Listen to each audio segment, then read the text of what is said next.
barrier every single day, every weekend, 24/7. It does not matter. Tell them what breaking the black barrier mean, man. What Come they on, look man. like, What is man? black, man? What is black? Copper Color Productions, man. Huh? The Copper Color King Cash Morals and Money, man. Let's get it. Black King, stand up for understand what black is. It's the essence, it's the culture. We've been on this earth, you heard?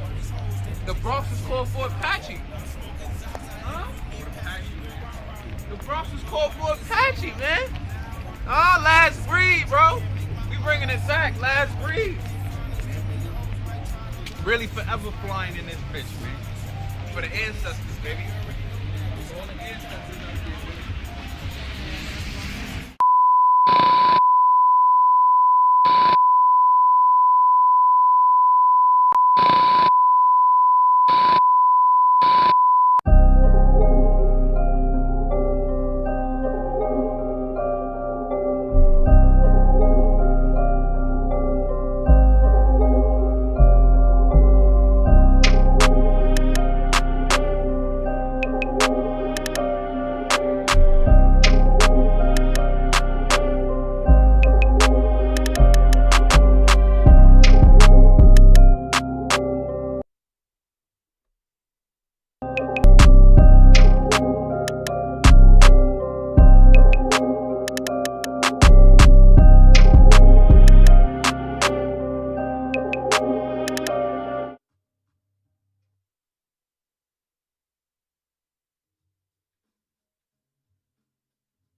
All right, man. We back in this bad boy, man.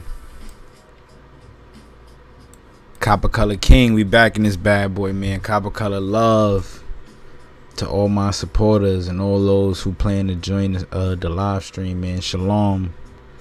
Shalom to all my Hebrew Israelite brothers and sisters out there. I don't stand with no label. I don't carry no labels amongst myself. You know, I'm not a Muslim. I'm not a Hebrew. I'm not a Christian. I just unite myself. And I root myself entirely within the belief in the Great Spirit. In the Great Spirit only. That's it. The Most High. And doing my research, these discoveries just led me to learn and understand that we all should be worshiping the Most High, the Great Spirit, Yahshua HaMashiach, Yehovah, Yah, the Almighty. So many different terms we could use, man. So many different terms that the Aboriginals use back in them days to refer to the same individual. Yehovah, Yehovah, Jehovah. But you know there's no J's in that language, man. There's no J's when you're talking in that Hebrew language, man. So when you do the research, you make a lot of this stuff come together.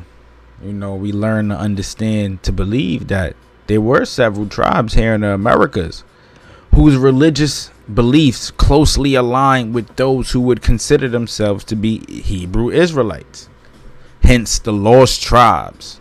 That's what this one is, man. This is about the lost tribes and their connection to the indigenous Americans, right? Part 3. Make sure you guys like, comment, and subscribe, man. Click that notification bell. We go live every weekend. That's because we working every day. Every day we working. We gathering new information so that we can learn and understand exactly what was going on back in them days. Let's get back into it. Yeah, man. Like I said, there was a lot of tribes here in the Americas whose religious belief systems closely aligned with those who would consider themselves to be Hebrew Israelites today. And it goes so far as back as to the findings that a lot of these colonists or explorers or archaeologists found here in America. Not only that, the symbolism. A lot of the symbols found here in the Americas, they connect with those religious beliefs. Like I said in the last one, whenever you hear me talk about the serpent worship, whenever you hear me talk about serpent worship, when you hear me mention serpent worship, that's all to refer to those who religious beliefs closely align to those who would consider themselves to be Hebrew Israelites. Why I made the connection for you guys. What happened with Moses' staff? What did he do with Moses? What did the Most High do to Moses' staff? Right? He turned it into he made a serpent out of it, aka the feathered serpent.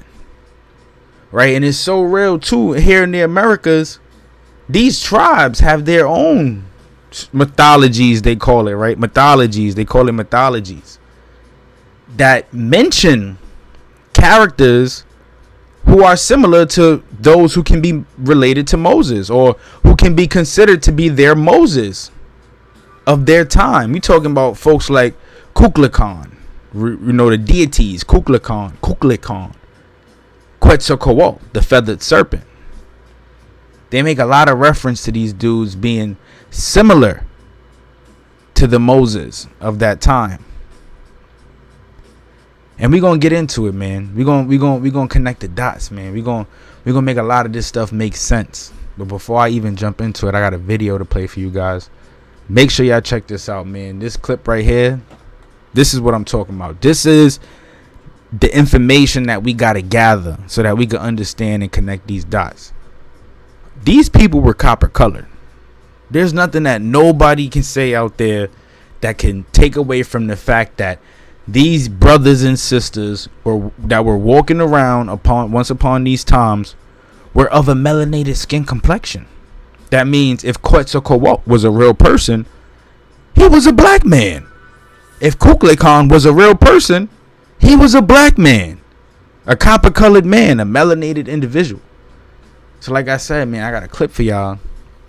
We're going to jump into this clip. We're going to make this stuff make sense. Like I said, it's all about the research, bro. So when we doing the research, we just got to make a lot of it make sense. Make it make sense. Now, but before we even get into the video, right, I just want to revisit this slideshow. So the image you see right here, boom. This would be Quetzalcoatl. the feathered serpent.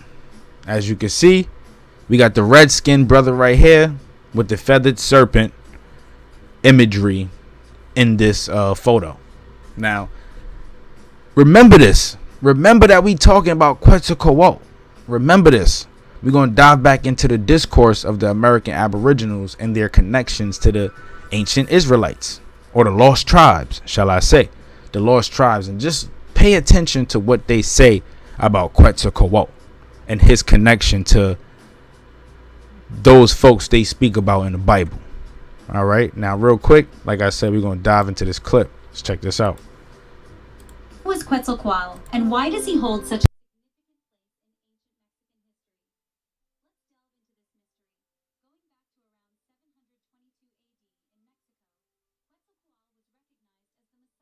seers and astrologers?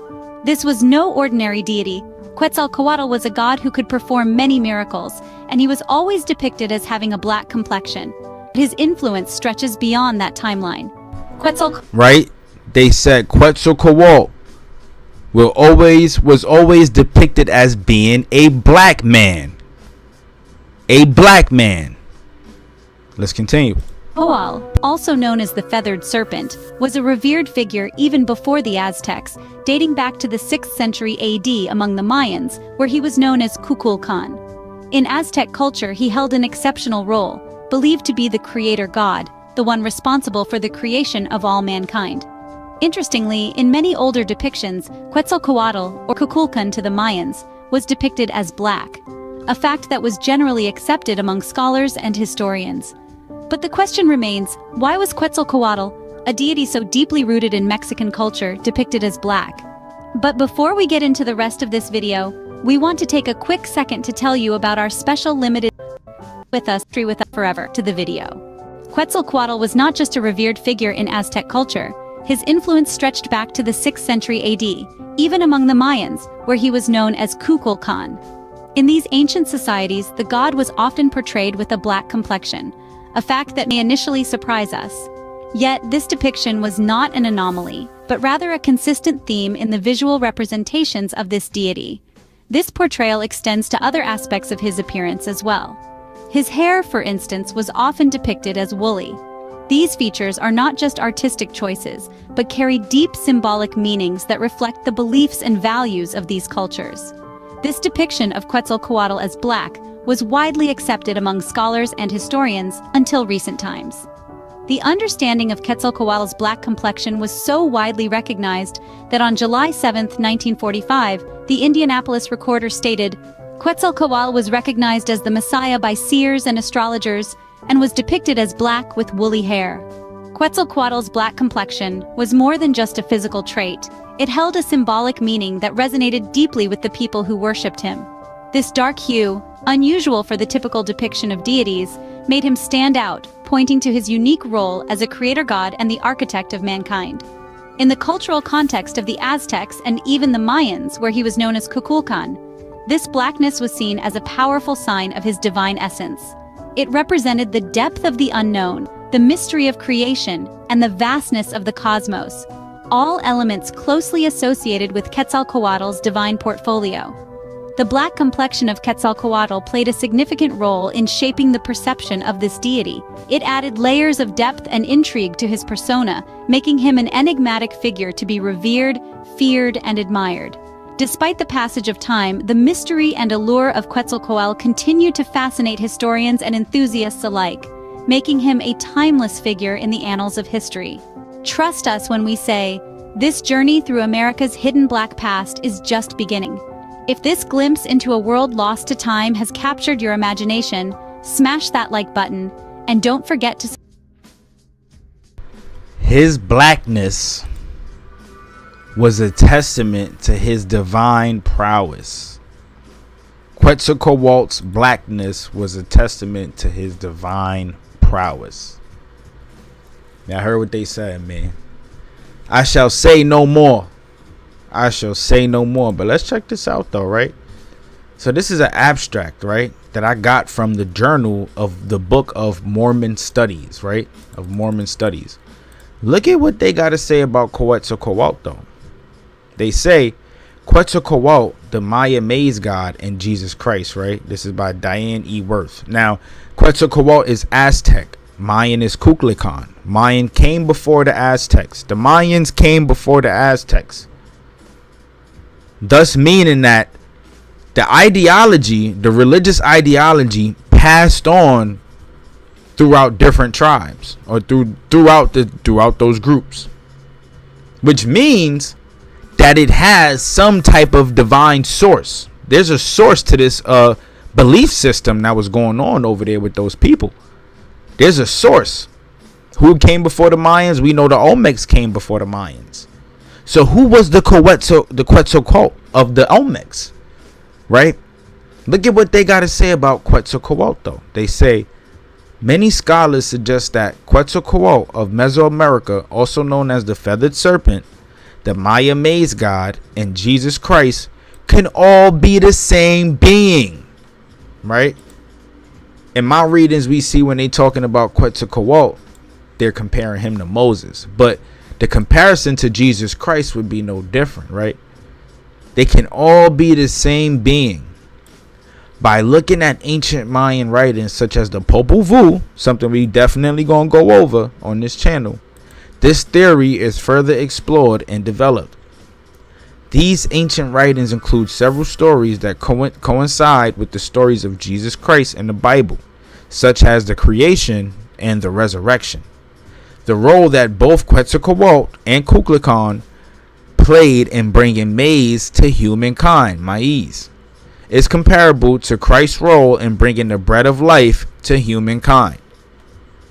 Furthermore, Quetzalcoatl is said to have descended to the underworld to perform a sacrifice strikingly similar to the atonement of Jesus Christ. These congruencies and others like them suggest that these three gods are in fact representations of the same being. And then here we have the reference.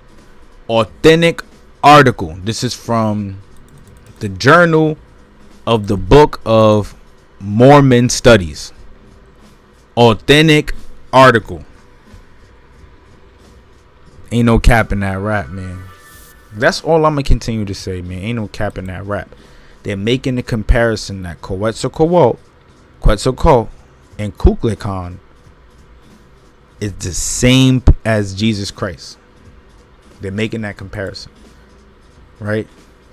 The feather serpent in Maya. Some background on Kukulkan.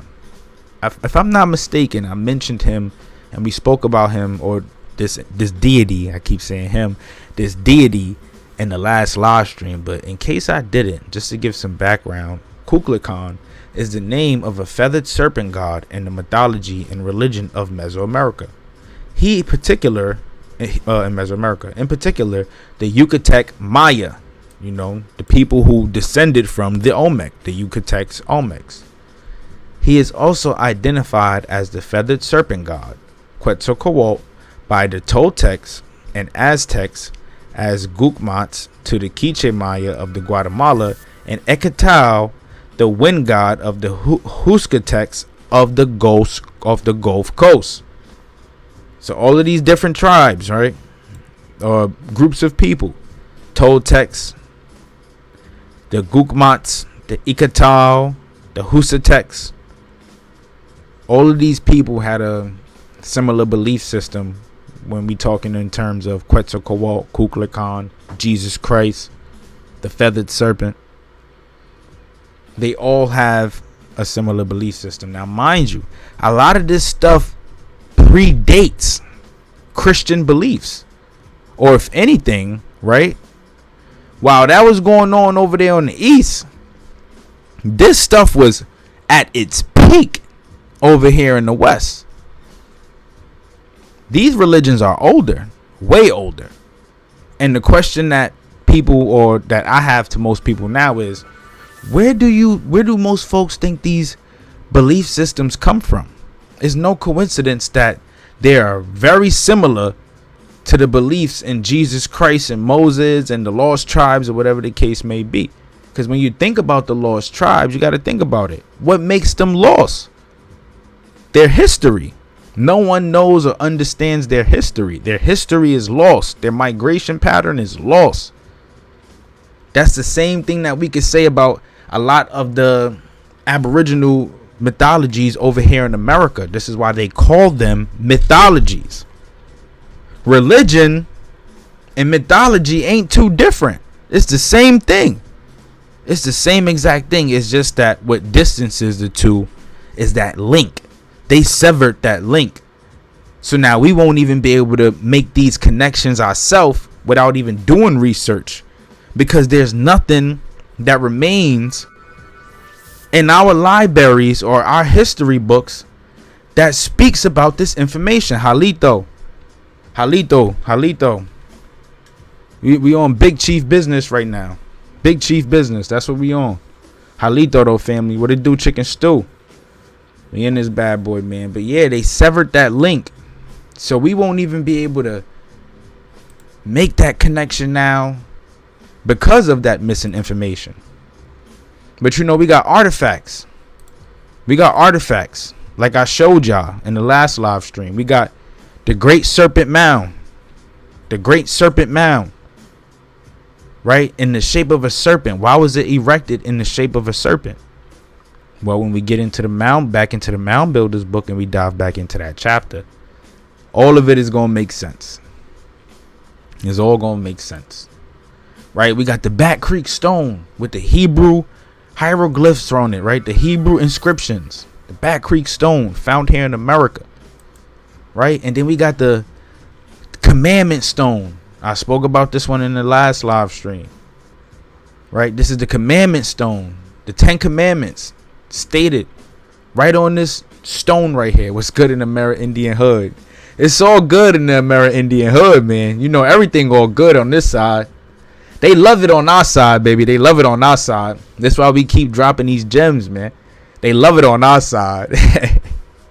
I like that one. What's good in the Amerindian hood? I like that one. But yeah, man, the Commandment Stone, right?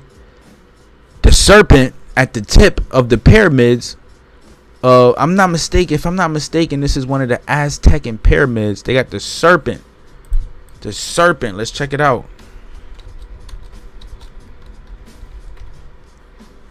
Right, that's the Temple of the Feathered Serpent, Teotihuacan, right, in Mexico. The Temple of the Feathered Serpent is the third largest pyramid at Teotihuacan, a pre-Columbian site in Central America and Central Mexico. Right, yo, Mexico, man, there was something going on over there in Mexico, and it's connected to whatever was happening over there in the Grand Canyon. There's so many different connections. I'm pretty sure there is, man, and they blocked it all off, right? They blocked the Grand Canyon off. You can't even go do no research if you wanted to. Archaeologists is not even allowed over there. You'll probably get shot on sight, right? It's crazy. There's a lot going on over there. I know it was. Look, burials at the pyramid. 200 or more sacrificial burials were found at the pyramid, believed to be carried out as a part of the dedication to the temple, right? Fun fact, though.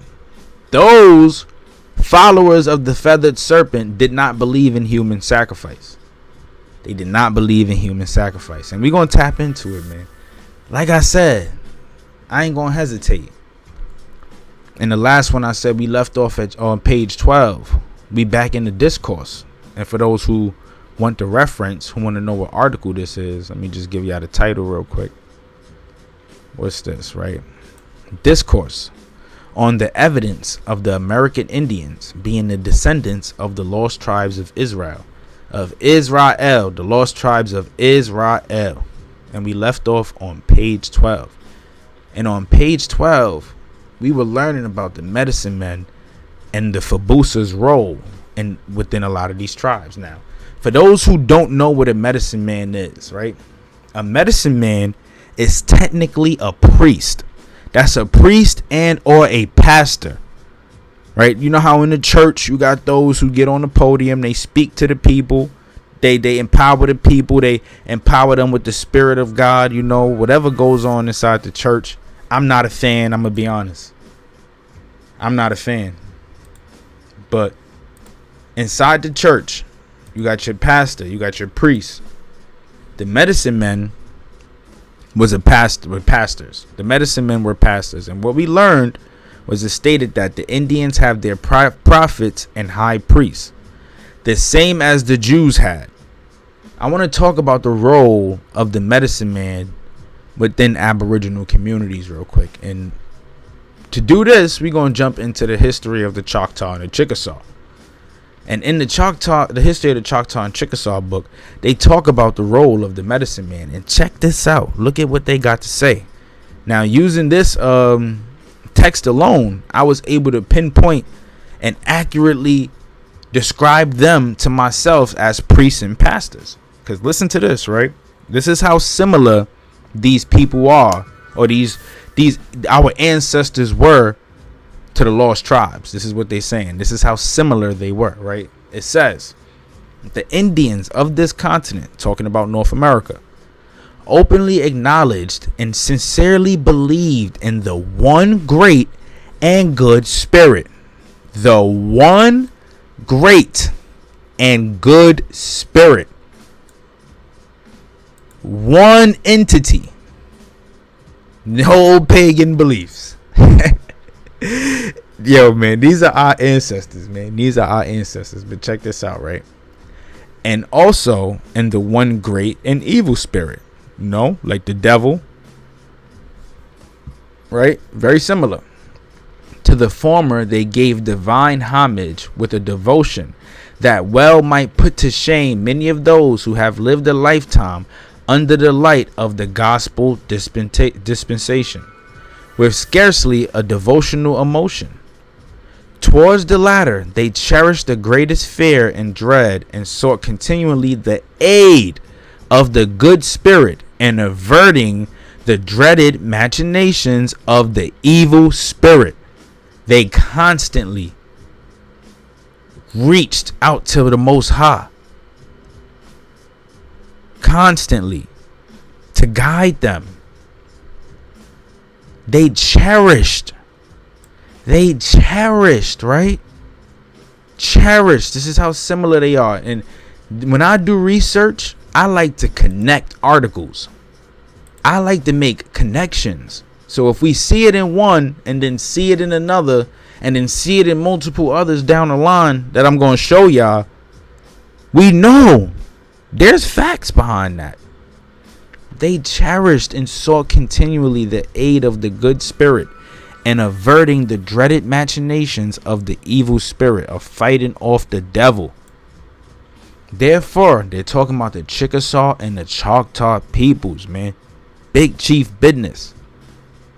Therefore, every warrior had his totem, i.e., including a little sack filled with various ingredients and peculiarities. I cannot pronounce that word, y'all. Don't shit on me for it, but anywho, of which were a profound secret to all but himself. They had their trinkets, right, that they considered to be sacred, that helped them ward off evil spirits. They had their own trinkets that they kept secrets from other people. They were blessed. They're blessed totems, right? Like how we used to wear rosaries, we get them blessed. Nah, you can't touch these, right? For those who live in New York, y'all know when we used to wear rosaries and we'd get them blessed, we'd be on some, nah, y'all can't touch the rosaries, right? You can't put your hands on these. Why not? Because they blessed. It's all too similar, right? And it says, nor did any Indian ever seek or desire to know the contents of another's totem. Privacy was key. It was sacred to its possessor alone. I have more than once asked some particular warrior friend concerning the contents of his totem, but was promptly refused with the reply, "You would not be the any wiser thereby." Every warrior kept his totem or medicine about his person, by which he sincerely believed he would be enabled to secure the aid of the good spirit and wandering off the evil designs of the evil spirit. Right? Check this out. Let's move on. And the existence of which they as sincerely believed, and to whom they attribute the cause of all their misfortunes. They attributed all of their misfortunes to the evil spirit. All too similar. It's like when we make the claim that when things are happening. It's the work of the devil. That's the work of the devil. Hence the beliefs of, like I said, the Most High, Yahshua HaMashiach, Yahweh, Hayya, Hayya, Hayya, Hayya, Yehovah. Many different terms.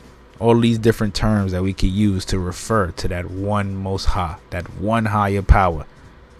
We all had the same belief systems. This is where it stems from. This is the root.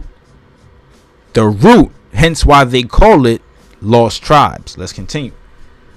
Right? It says, therefore, each and every warrior of the tribe with eager zeal endeavored to put himself in direct communication with the great and good spirit. There was but little difference between the Indian magician, right, and the Indian medicine man. An Indian magician would be known as a seer, but a medicine man is a pastor. Check this out.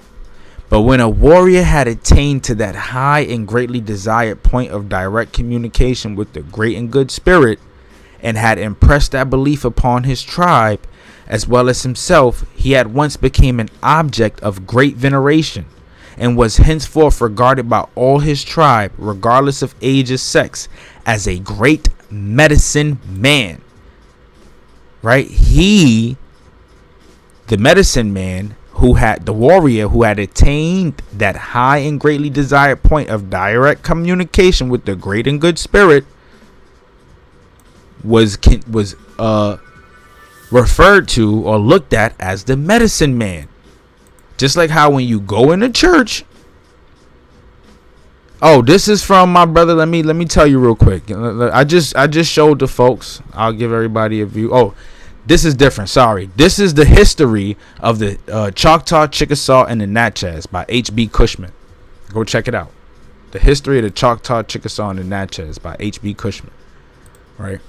But yeah, let's continue. It's a good book, bro. It's a really, really good book. Like, you're going to see a lot of this. A lot of this. All over this book, bro. All over this book. They're going to be talking about a lot of this. All over this book. I'm going to show y'all another part. Right? But yeah, so look. I almost got into it. So yeah, like I said, the man or that individual, no matter age or sex, male or female, once they had attained that high and greatly desired point of direct communication with the great and good spirit, they were deemed and regarded by all the tribe as the medicine man, the pastor, and or the priest, upon whom had been conferred supernatural powers to foretell coming events, to exorcise evil spirits, and to perform all kinds of marvelous works. All right, real quick. Kukulkan, Quetzalcoatl. If these people were actual individuals, they would have been the medicine men of that time. The pastors, the priests, those who preach the good word. Similar, very similar. What they had over there in Mexico was also over here in the Americas. Let's make it make sense. The Choctaw and Chickasaw were some of the tribes who migrated from Mexico. They were escaping the idolatry and the attack from Hernan Cortez on the Aztec peoples. You can call some of these folks Aztecs, as a matter of fact. We just so distant from it, right? They've been through so many different changes, physical changes, right? Physical changes, right? They are not the they are not the Aboriginals we once knew before. These Native Americans, they are Siberians, right? We're gonna talk more about them too. Those Chinese, those Tartars that migrated over here and called themselves Inuits, Native Americans. They migrated over here long after our ancestors dwelt on this land. Long after. It's been so long, right?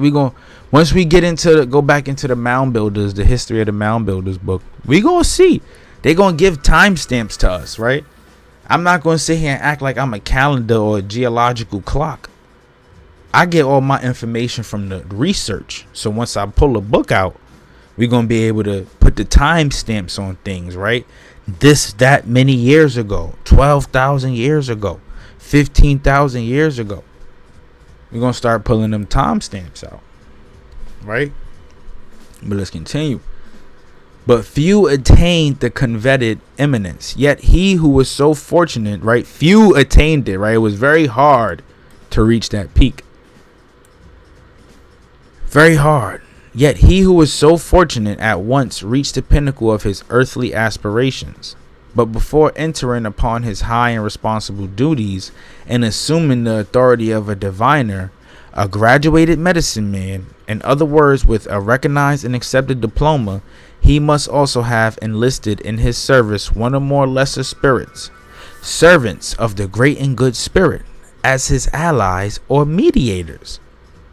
And to secure these important and indispensable auxiliaries, he must subject himself to a severe and testing ordeal. Salud. Sorry, y'all. He now retires alone into the deep solitudes of his native forest, and there engages in meditation, self-examination, fasting, and prayer during the coming and going of many long and weary days and even weeks. Right? This is how you truly connect yourself with the Most High. And this is why in most religions today, you always hear of fasting, right? Stoicism, meditation, self-examination, reflection. Our ancestors was doing this long before the English language even came about, long before the KJV in 1611 was established, long before that, right? They distanced us away from this type of stuff, though. For those who are out there still fasting, right, still reflecting every day how to be a better person, meditating, getting your mental space right. It's June, Men's Mental Health Awareness Month. For those who still partake in those things, man, big ups to you, bro. Big ups to you. Big ups to you. For those who exercise and take care of their body, big ups to you, because you living righteously. You living truest to yourself, truest to the Most High. You're reconnecting with those elements, right? They took us away from it because they pushed all of that bad stuff on us. I will speak more on it, but the stuff I have to say, I ain't got nothing good to say about it, right? I'll start cursing real quick and they're gonna demonetize the family. So we ain't trying to go down that route. But y'all know what I'm talking about, man. The fast food, strip clubs, the man versus woman, just so many different things that just take us away from tapping into our truest nature, bro. If you really want to get in tune with your ancestors, you would do stuff like this. Meditate. Create that solitude around yourself so that you could really tap in. You could really tap in. Let's continue, though. And all that for what end? That he might, by his supernatural power, thus attained, be enabled to gratify his ambition and plan the tyrant over his people through fear of him. Or that he might be enabled the better to gratify the spirit of avarice that rankled in his heart. Neither for both tyrant and avarice were utterly unknown among all Indians. Neither for both tyrant and avarice. They were utterly unknown. What then? First, that he might ever be enabled by his influence attained with the great and good spirit to ward off the shafts of the evil spirit, and thus protect himself from seen and unseen dangers, and also be successful in the accomplishment of all his earthly hopes and wishes. Second, that he might be a benefactor to his tribe by being enabled to divine future events, and thus forewarn them of approaching danger and the proper steps to take to successfully avoid it. Also to heal the sick and etc. This sounds like they're speaking of a Jesus Christ, a medicine man. Quite so co-op. the feathered serpent. Yet, no doubt, when he left his place of prayer and self-examination and returned to his people, he sincerely believed that he had been admitted to the special favor of the great and good spirit, and was fully prepared to exercise his new acquired supernatural attainments for his own benefit and to the interest of his tribe. Now, this is not saying that man thought he was God himself. This is just saying that he retreated in solitude, tapped in with himself, and asked the Most High to bless him. He asked the man upstairs, the truest man upstairs, the only man upstairs, to bless him with the power to be able to look after his people, thus creating that pastor or that priest. Bible full of lesser magic. Nah, for real though, man, we could talk about this for hours, right? I got so much in this book of the history of the Choctaw, Chickasaw, and the Natchez. I'm not even through 629 pages yet. I'm only up to probably like about 450 pages, and there's so much to talk about. But like I said, when we get one article, we always got to reconnect it with the other. So we spoke about their Indians and their prophets and high priests. That's the medicine men. The Fabusa is a pole. It's a pole staff, something similar to what Moses held, right? That same staff that Moses held, that the Most High turned into a snake, right? The staff is first mentioned in the book of Exodus. When God appears to Moses in the burning bush, God asks Moses what he has in his hand, and Moses answers a staff. The staff is miraculously transformed into a snake, and then back into a staff, transformed into a serpent. The Fabusa is the staff. Just to give y'all a breakdown. The Fabusa is the staff. But yeah, so we just learned who the prophets and high priests were. The same thing as what the Jews had. We're going to dive back into the discourse now. It says, these prophets and priests were not hastily selected, but chosen with caution from the most wise and discreet. And they ordained their high priest by anointing, and have a most holy place in their sanctuaries, like the holy of holies in the temple. The archmagus, or high priest, wears in resemblance to the ancient breastplate a white conch shell ornamented so as to resemble the precious stones on the urim. What is a urim? Let's see. Let's check this out. What is a urim? Maybe one of y'all could drop in the comments below. What is a urim?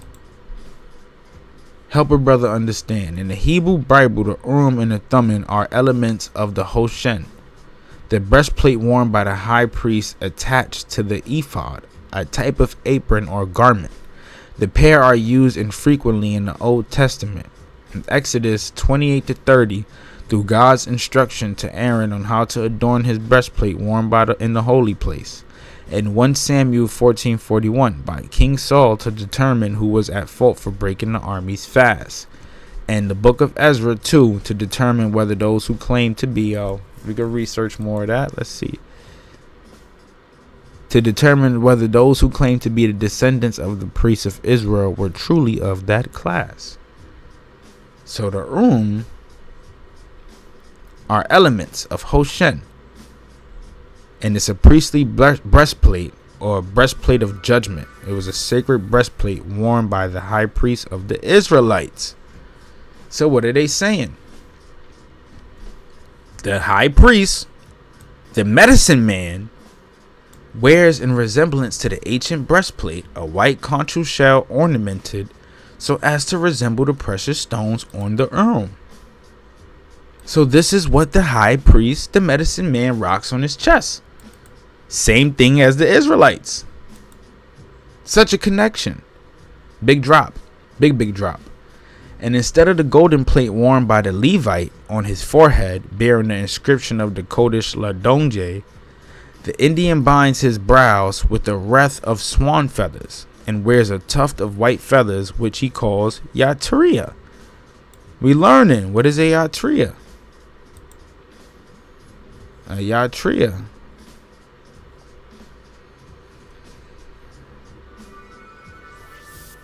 All right, maybe one of you guys could drop in the comments. Let me know, what is a Yatria? What is a Yatria? The Indians have their ark, which they invariably carry with them to battle well guarded. Ark of the Covenant. And speaking of the Indian places of refuge, James Adair, for those who don't know, missionary, stayed with the Choctaw and Chickasaws, if I'm not mistaken, for an extremely long time.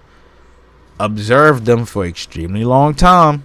And from his observations, he deemed it that they were justly and very connected to the lost tribes.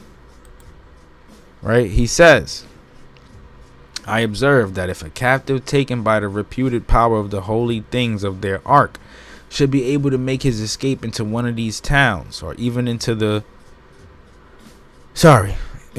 winter house of the Archinagus, he is delivered from the fiery torture otherwise inevitable. This, when taken in connection with the many other faint images of Mosaic customs, seems to point at the mercy seat of the sanctuary. It is also of worthy notice that they never placed the ark on the ground. Right? And then for those who don't know, the Ark of the Covenant is never kept on the ground. It was never kept on the ground. So now, is this the real Ark of the Covenant? Because, you know, if I'm not mistaken, they said they was looking for it already, right? You can't find these things today over there in the Middle East.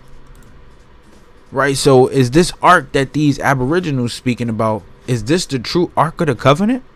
Is it buried somewhere over here in America?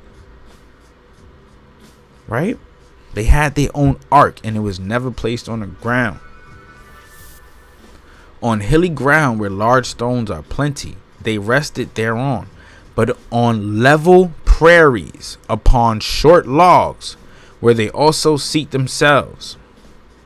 And when we consider, continues Adair, and what a surprising manner the Indians copy after the ceremonial law of the Hebrews and their strict purity in the war camps, that Opay, the leader, obliges all during the first campaign which they have made with the beloved ark, to stand every day they are not engaged in warfare, from sunrise to sunset, and after a fatiguing day's march and scanty allowance, to drink warm water embittered with rattlesnake root, very plentiful, in order to purify, that they have also a strong faith in the power of their ark, as ever the Israelites had in theirs.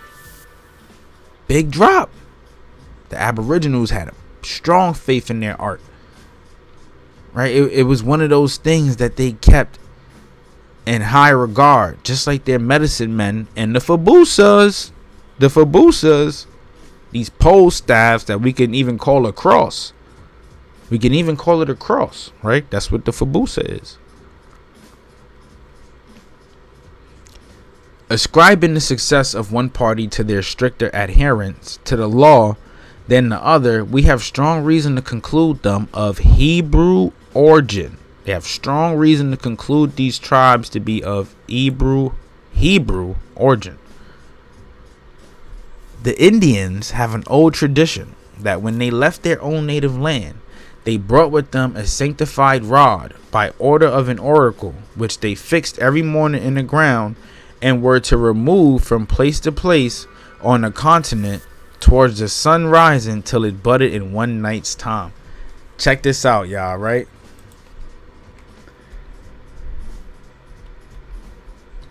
Check this out, y'all. Right, check this out. What part we gonna get this from, right? I need to draw this connection. Check this out, right, y'all?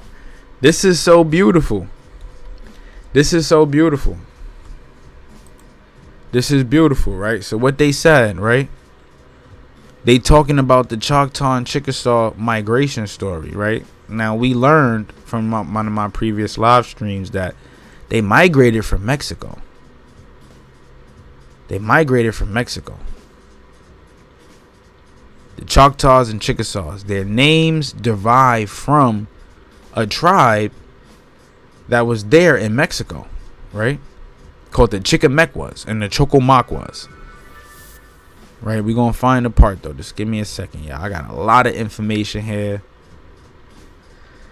And like I said, man, we do this on a regular, so even having to go back and do all of this, right?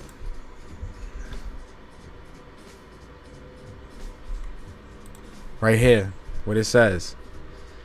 So the ancient Choctaws and Chickasaws, they derive from the Chocomoquas and the Chichimequas. Their migration story states that they left Mexico, leaving and fleeing from the Spaniards under Cortez. Right now, check this out.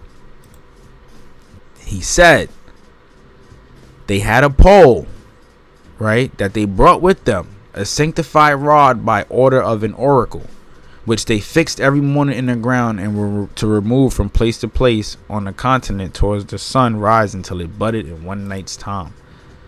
This is the Fabusa. What they say. When the appointed day arrived, it found them at the designated place, fully prepared and ready for the exodus under the chosen leadership of two brothers, Chata and Chickasaw, both equally renowned for their bravery and skill in war and their wisdom and prudence in counsel, who as Moses and Aaron led the Jews in their exodus from Egypt, were led to them from a land of oppression to one of peace, prosperity, and happiness. They left from Mexico.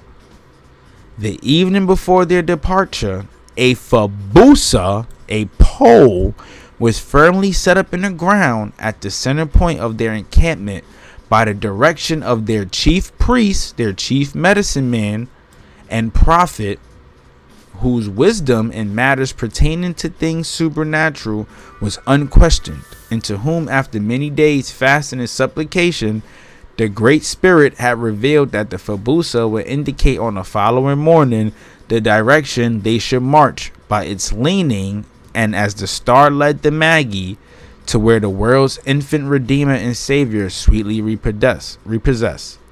So the leaning of the pole on each returning morn would indicate the direction they must travel day by day until they reach the sought and desired haven. The Choctaws and Chickasaws used this Fabusa to migrate out of Mexico to escape the idolaters and the Spaniards under Cortez. This tradition, right, is similar. Right, I have seen other Indians. Wait, what they said? Hold on, sorry, y'all. They said the Fabusa, it was removed from place to place on the continent towards the sunrise until it budded in one night's time. I have seen other Indians, says the same writer, who related the same thing. Instead of the miraculous direction to which they limited in their western banishment, it appears more likely that they refer to the ancient circumstance of the rod of Aaron. 2 books we see this in, y'all. 2 books. The rod of Aaron refers to any of the walking sticks carried by Moses' brother Aaron in the Torah. The Bible tells how, along with Moses' rod, Aaron's rod was endowed with miraculous power during the plagues of Egypt that preceded the Exodus. This pole, Moses and Aaron, right? Moses' staff would be known as a Fabusa. Aaron's pole would be known as a Fabusa. They used these poles to migrate out of Egypt.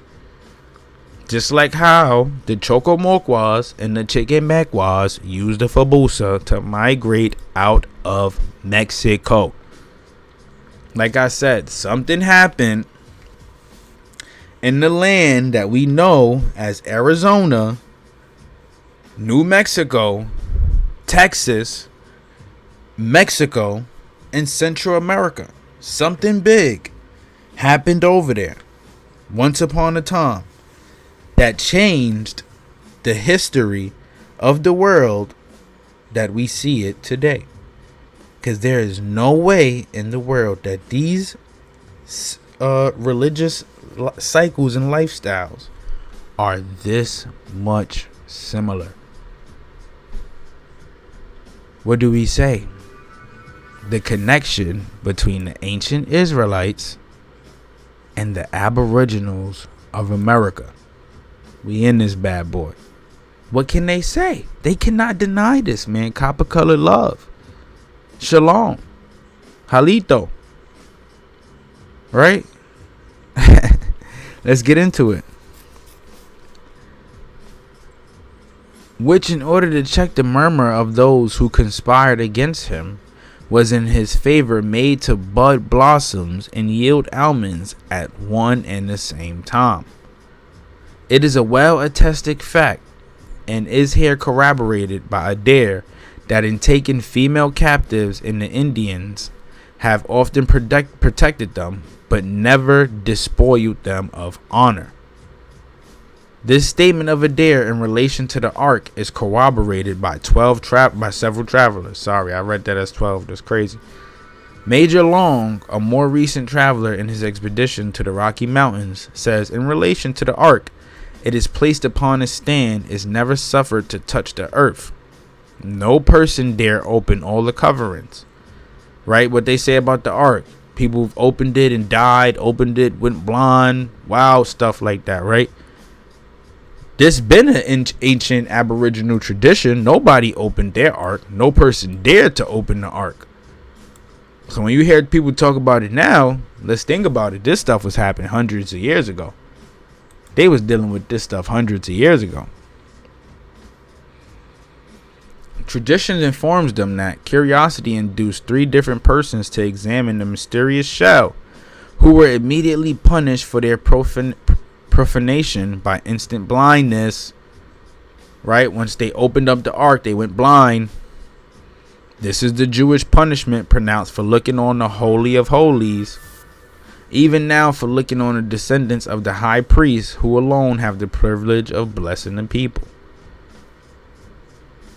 The most sacred fast day uniformly kept by the Jews is the Day of Atonement, usually falling in the month of September or early October. This is deemed in every part of the world as a most solemn fast, and great preparations are made for its celebration. It is in the nature of expiation of sin, of full confession, penitence, and prayer, and is preceded by ablution and preparation of morning prayer for some time. So this is what they talking about, the Day of Atonement, right? This is what the ancient Israelites and Jews did on the Day of Atonement. Check this out. It is a very sacred fast which lasts from sunset on one day until the new moon is seen on succeeding evening. It is not in the nature of a gloomy, despondent penitence, but rather a day of solemn rejoicing, of hope and confidence, and is respected by those most indifferent to all other festivals throughout the year. Precisely, such a fast with similar motives and nearly at the same period of the year is kept by the Indian natives generally, right? They partake in the same fast every year. Adair, after stating the strict manner in which the Indians observe the revolutions of the moon, and describing the feast of harvest and the first offerings of the fruits, give a long account of the preparations and putting their temple in proper order for the great Day of Atonement, which he fixes at the time when the corn is full eared and ripe, generally in the latter of the end of September. Right? Now, unlike the idolaters who did human sacrifice, right, who were partaking in human sacrifices, right, and sacrificing all sorts of animals, the idolaters who were sacrificing humans, our ancestors were partaking in things like the green corn ceremony. What is the green corn ceremony? May you ask. I would love to put you on. This is something I want to tap into myself. But you know, you got to grow your own plants on some real, like, heavy, like, agriculturalist stuff like that. You got to grow your own plants. And I advocate that everybody in this world learn how to plant. Learn how to plant fruits and vegetables and stuff like that. Learn these things. I'm actively learning myself. And all of these things that I'm going to learn, I'm going to implement so I could partake in the green corn ceremony, right? It's also known as the busk. It's an annual ceremony practiced among various quote-unquote Native American peoples associated with the beginning of the yearly corn harvest. Now, this ceremony is typically held in June to early August, but it happens at different times of the year, right? You see what it say? The Choctaw communities partake in it. The Chickasaws, Creeks, Muskogees, all of the tribes, I would say, that they make these connections to partake in the green corn ceremony, right? Love your fruits, and when you're growing them is even better. I'm watching millions of YouTube videos now. Get some information on that, right? And then get you some pots, some soil, right? Some seeds, and just start testing shit out. Eventually you'll figure it out. But this is what we all need to return to, right? So it says, now one of the waiters proclaims with a loud voice, for all the warriors and beloved men whom the purity of their law admits to come and enter the beloved square and observe the fast. He also exhorts the women and children with those who have not been initiated in war to keep apart according to law. 4 sentinels are now placed, one at each corner of the holy square, to keep out every living creature as impure, except the religious order and the warriors who are not known to have violated the law of the first fruit offering and that of marriage.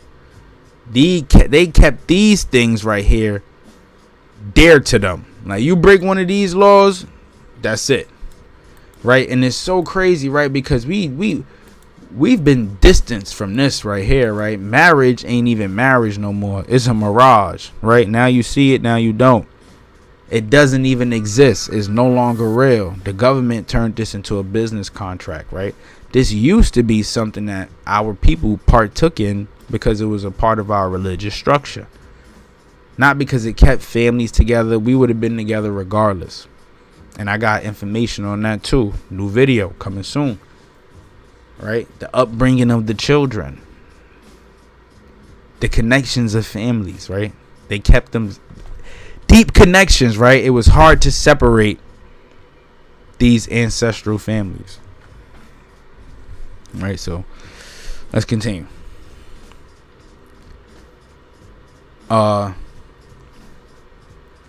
They observed the fast till the rising of the second sun, and be they ever so hungry in the sacred interval. The healthy warriors deemed the duty so awful and disobedience so inexpressibly vicious that no temptation would induce them to violate it. Right? Resist to temptation. Right? Strong core values to resist to temptation. No submitting to temptation, right? They resisted temptation in all aspects. That's why if you broke a rule or you violated, you would be outcast. They at the same time drank plentiful of a decoction of the button snake root in order to vomit and cleanse their sinful bodies. In the general fast, the children and men of weak constitutions are allowed to eat as soon as they are certain that the sun has begun to decline from his meridian altitude. Right? Where did the Muslims get their fast from? Where did they get their aspects of a fast from, man? Ancient America, the true old world. We started this ish. Big dog! Big dog! What it do, chicken stew, man? We got the minister in the building. Yes, sir. Yeah, bro. We live on the Morals and Money platform right now, man. A minister in the building, man. A minister in the building. What it do, chicken stew, big dog. But let's continue. Right. Where we was at?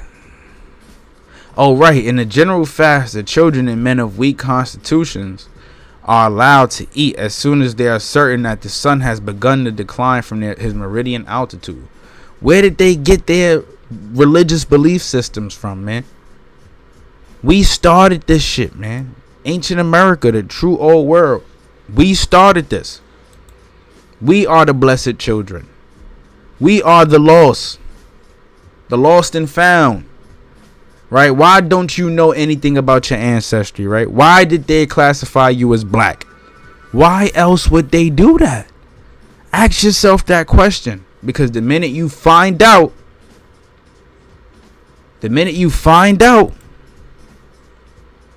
right, that's the minute you open up that vault.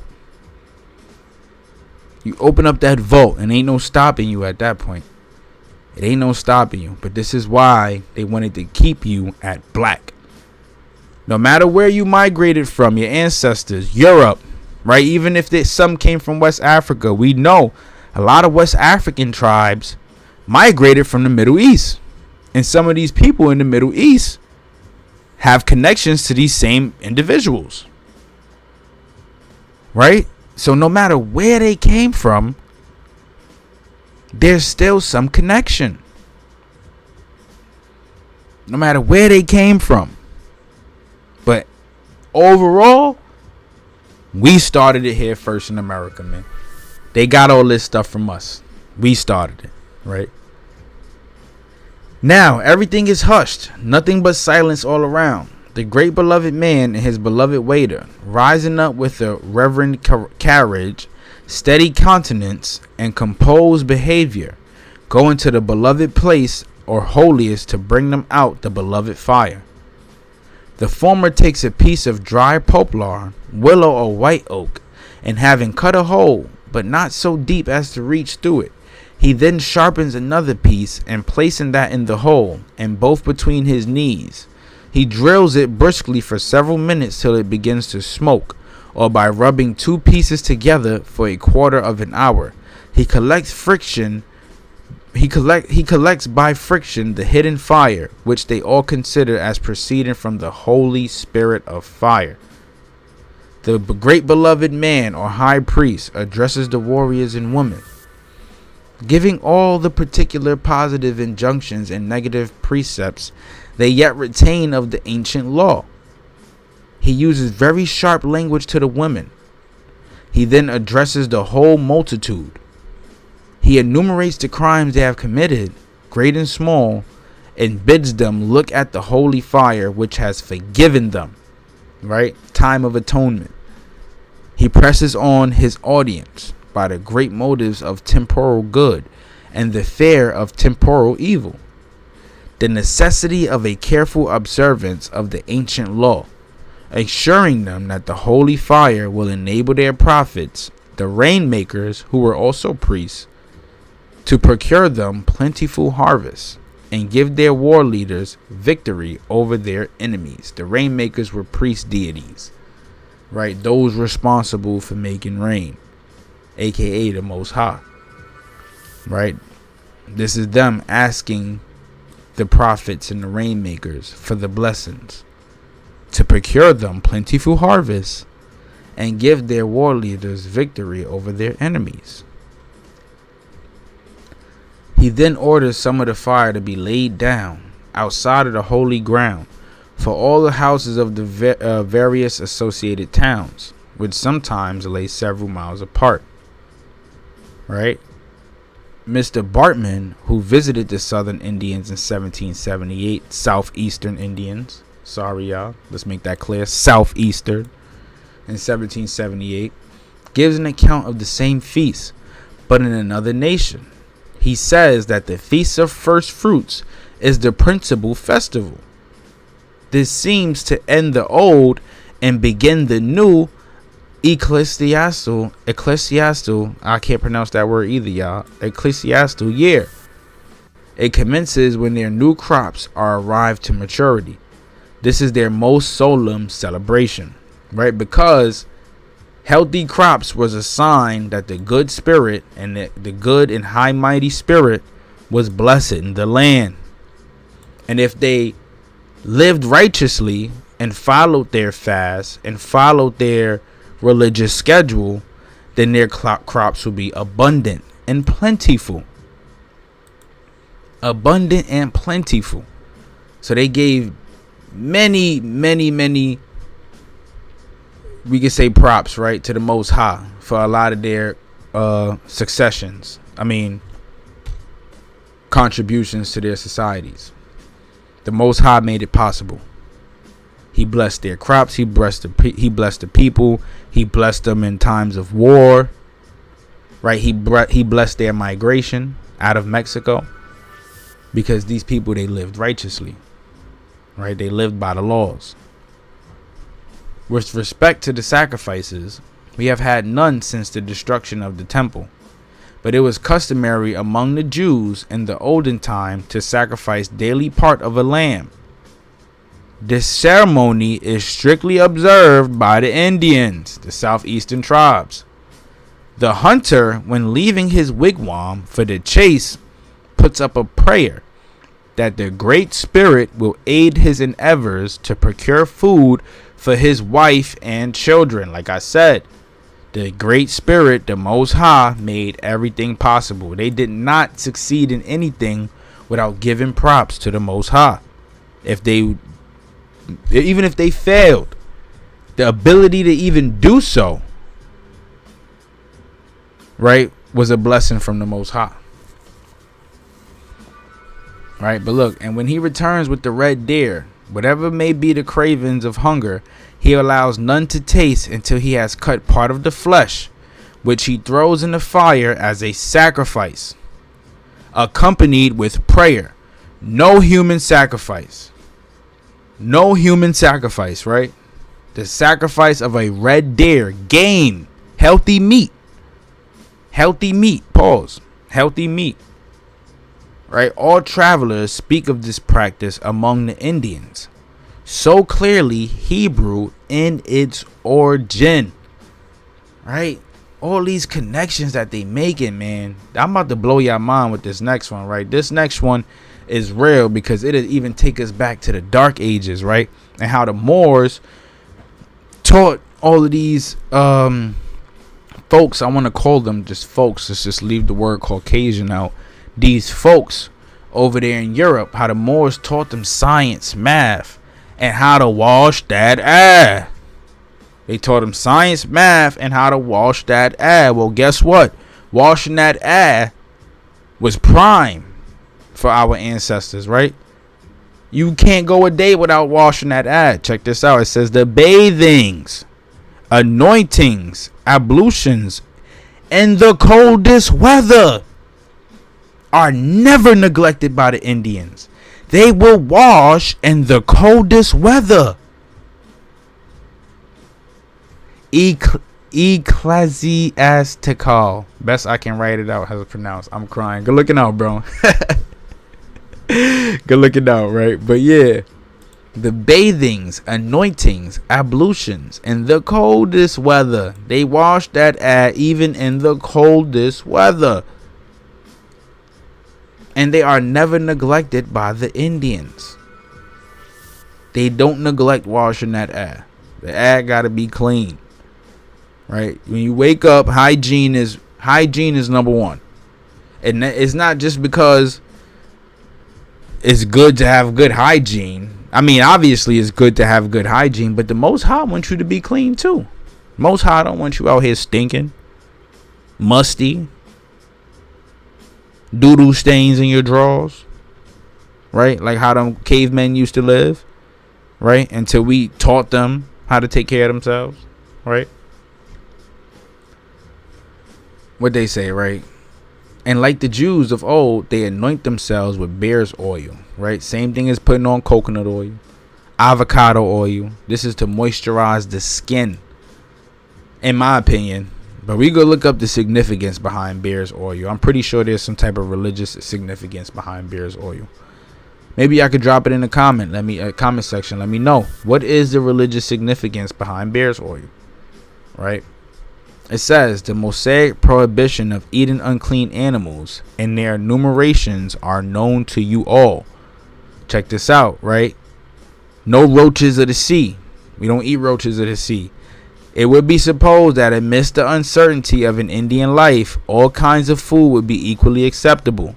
Not so, for in strict conformity with the Mosaic law, They abstain from eating the blood of any animal. They abominate swine flesh. They do not eat pigs, and they do not eat raw flesh. Like the idolaters. The idolaters eat raw flesh. They do not eat raw flesh. They are not eaters of raw flesh. They cook their food. Right? They do not eat fish without scales. The eel, the turtle, or sea cow.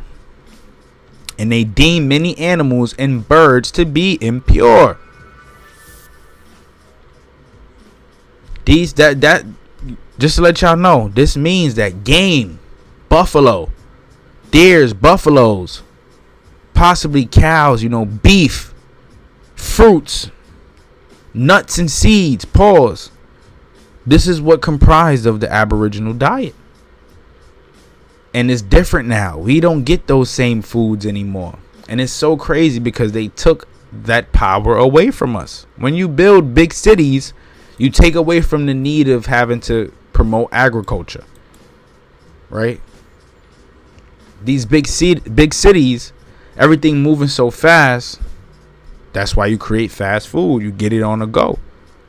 You don't got time to farm. Right? We in a rat race. Oh, wow. I am so sorry. I am so sorry, my love. I am so sorry. I am so sorry. I am so sorry. Wow, that's crazy. All this time and I ain't never even know that. All this time I ain't never even know that. Thank you for the love, though. I appreciate you. I appreciate you, love. Thank you. I'm so sorry. Right, but where we at? These facts are noticed by all writers, and particularly by Edwards in his history of the West Indies. Right, we spoke about the Carib Indians too, right? And it's crazy because we learned that fractions of Caribs were cannibals, and the term Carib comes from the term cannibal. But here in this part, they about to make a reference to the Caribs being related or being possibly connected to the lost tribes. So this part I'm gonna do some more research on. But it is definitely possible because Caribs don't describe one tribe of people. Caribs describe multiple different tribes that inhabited the Caribbean islands, some being cannibals and some being against cannibalism. This is why these peoples go to war with one another. Before the arrival of the colonizer, these people over here were having religion wars. Idolaters versus those who believe in the high power. Right? That's the wars. Those were the wars that were happening over here amongst the tribes of the land. And we learn about this in the history of the Mound Builders book because they make it clear that sun worshippers and serpent worshippers were fighting all the time. Matter of fact, the lands exchanged hands multiple times due to the fighting. Right? Due to the fighting. Oh yeah, we could definitely work that out. Too. I got one on my channel. I would love to be a guest on your podcast. I'm definitely familiar with speaking on what I'm comfortable, whatever questions you got or however you want to do it, interview style, does not matter. We definitely could get in tune with it. I would love to. You heard it here first. I would love to. But yeah, what it says. The latter able historian, and noticing the close analogy between the religious rites of the Jews and Indians, says that the striking conformity of the prejudices and customs of the Carib Indians to the practices of the Jews has not escaped the notice such of historians as Gamela de du Tutere, most likely a Portuguese or Spaniard Moorish woman. Probably French too. She could be French. And others, and Edwards also states that the Indians on the Orinoco, right, this is where the Caribs migrated from, the Orinoco, punished their women caught in adultery by stoning them to death before the assembly of people. So if you guys haven't checked out my History of the Caribs series, right, I spoke about how the Caribs of St. Vincent and St. Lucia, they migrated out of South America and the Orinoco, right? Let's go to Google Maps real quick. right? All these tribes, right? When we talking about the lost tribes and they making the connections to certain tribes, right? I always think about it, right? The tribes that they make these connections to are always migrating. Check it out. The Yucatan, right? They're always migrating. The Orinoco would be right over here in this area, right? It'd be right in this area. The Orinoco, if I'm not mistaken. And they migrated out of this area into Trinidad, St. Vincent, Grenada, Barbados, St. Lucia, Martinique, Dominica, Guadeloupe, and Montserrat, right? So you had different tribes of Caribs all the way up until the Dominican Republic, Haiti, well, Haiti, even in Jamaica, the Caribs migrated out of basically Venezuela, right, and migrated through these islands. Different tribes of Caribs. So it could be possible, there could be Caribs out there who didn't partake in human sacrifice, right, or cannibalism, and could be or have ties to the ancient Israelites. I mean, the Olmecs, Mayans, and Aztecs, when they were trying to escape their genocide, migrated to several different places, right? I'm a small channel that for free truth. Yeah, man, get me on. I mean, yes, love, get me on. Let's do it. Right, let's do it. So yeah, it could be. It was many different Caribs, many different people being described as Caribs, yellow Caribs, black Caribs, and they said these black Caribs came from Africa, which we debunked because they stated that they would die for a land that, quote unquote, belonged to them, right? That's what they said, quote unquote, that it belonged to them. It truly did belong to them, but they tried to take those land rights away from these Caribs, right? Because of the color of their skin. Doesn't make sense. But let's stay focused, right? So what it say? Among the Mosaical laws is the obligation of one brother to marry his brother's widow if he die without issue. Major Long says if the deceased has left a brother, he takes the widow to his lodge after a proper interval and considers her his wife, thus being true. Because they talk about this in the Choctaw and Chickasaw book as well. This is to keep the family together so that no child is being raised without a father. And being that the father has a brother, he is the next in line to be able to raise that children. And if that father had a wife of his own and a family of his own, then they created one big family together. The brother's family and the children's children now become brothers. Bigger families. A lot of our ancestors come from families and societies like this, right? It would occupy a greater space of time than I can afford to trace a similitude between all the Indian rites and religious ceremonies and those of the Jewish nation, in their births and their separation after the births of their children, and their daily prayers and sacrifices, and their festivals and their burials, and their employment of mourners, and their general beliefs. I see a close analogy and intimate connection with all the ceremonies and laws which are observed by the Jewish people. The festivals, prayers, sacrifices, the separation after births, and the births alone, general beliefs, right? Home births, home natural births, right? They saying they see a close analogy and intimate connection which are observed by the Jewish people. The Hebrews, Eber's descendants, right?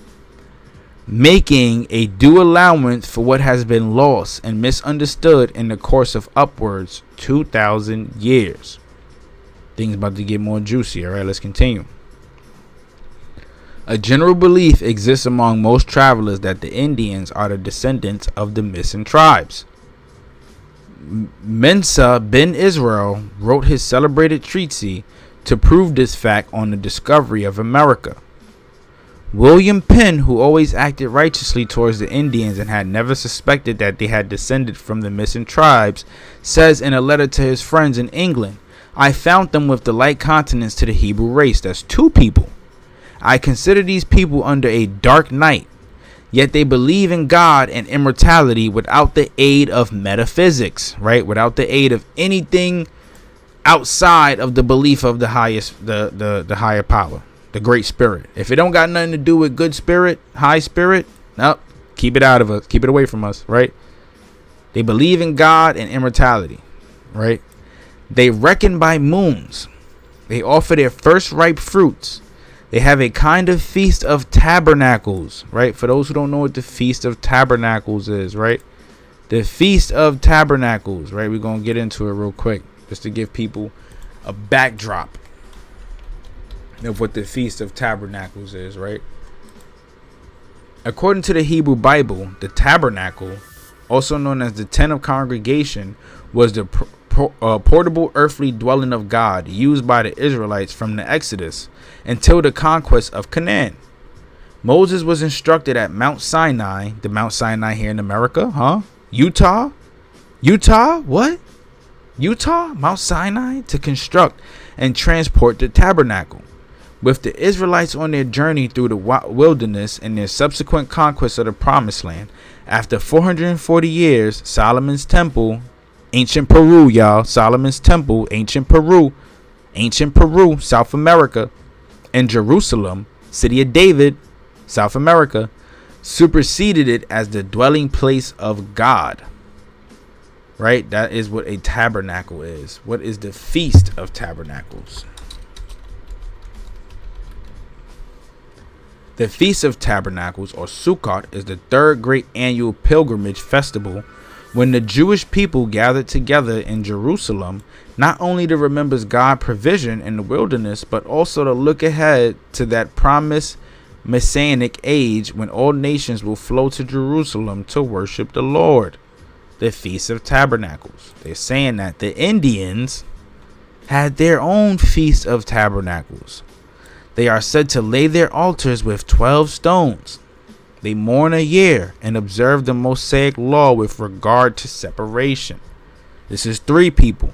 Emmanuel de Moraes, in his History of Brazil, declares that America has been peopled by the Carthaginians and Israelites. And as to the Israelites, he says nothing is wanting but circumcision to constitute a perfect resemblance between them and the Brazilians. Right, let's check this out real quick, right?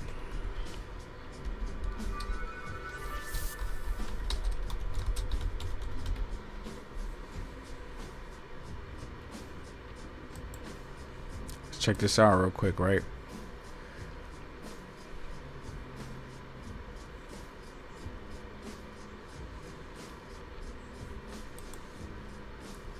Dighton Rock. We spoke about this in the last one. All the way up here in Massachusetts, right? From Massachusetts all the way to South America. Like, this is still here in America, right? Still here in America. From Massachusetts, though, all the way to South America, we have Phoenician writings. They were allegedly discovered in Paraíba, Brazil. It tells of a Phoenician ship which, due to a storm, was separated from a fleet sailing from Egypt around Africa. It also mentions the pharaoh Necho, or Necho II.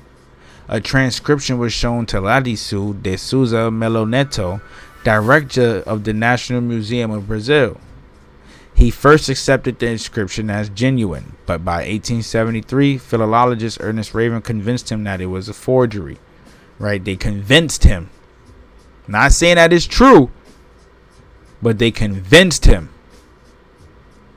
But they found Phoenician writings in Brazil. So from North America all the way to South America, we have Hebraic scripts, Phoenician writings, right? And we know Phoenician was a writing style or a language spoken by multiple different people. The Phoenicians, some Carthaginians spoke Phoenician, right? Let's fact check that.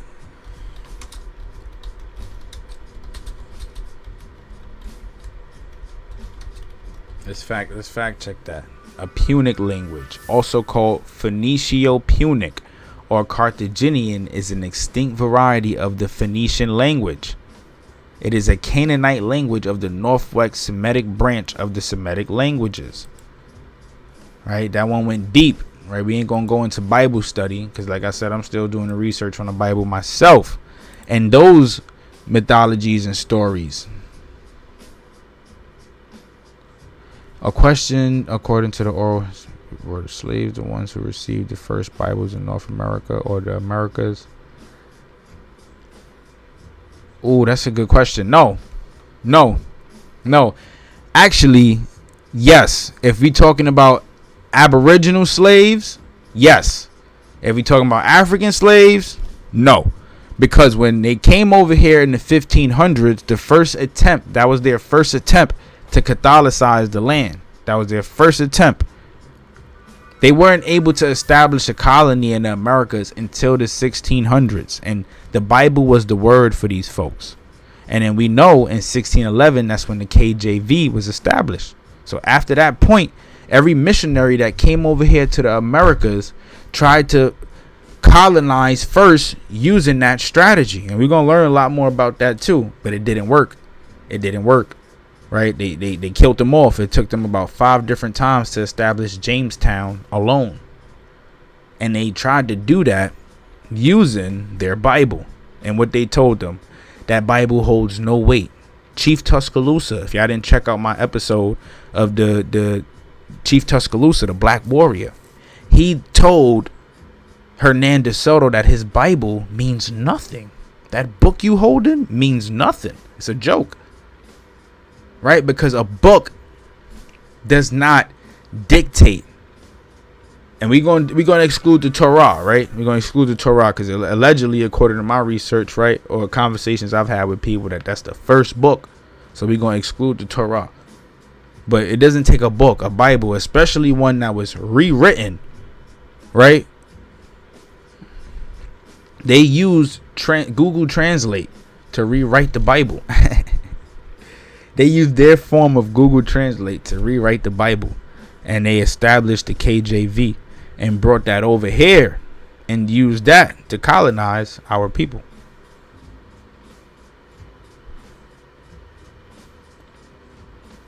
Yeah, that's the story. That's the story, sis. That's the story. I'll tell you right now, though, right? That's the waving in the water. That's that story, right? That's the slaves on the plantation. Massa can't do it. We gonna pray to Jesus all day, right? But nah. If you check out a lot of my older videos, we spoke about it, right? The Aboriginals, they tried to use the Bible first. I just came from Phoenix, and they got a street called Indian School Road. And in the 1800s, they had over 300 missionary schools established on that street alone. And those schools were established for about 150 years prior to that. So that means they were established in the late 1700s and lasted all the way up until the 1870s, 1860s. Right? They wanted to use the Bible to colonize first. It was a friendly attempt and both an antagonizing attempt. And we going just for you, that's going to be another video. Just for you. Or we can even talk about it on the podcast, however you want to do it. But let's continue, right? So this is 3 people already. And we learning now, not only are we seeing inscriptions with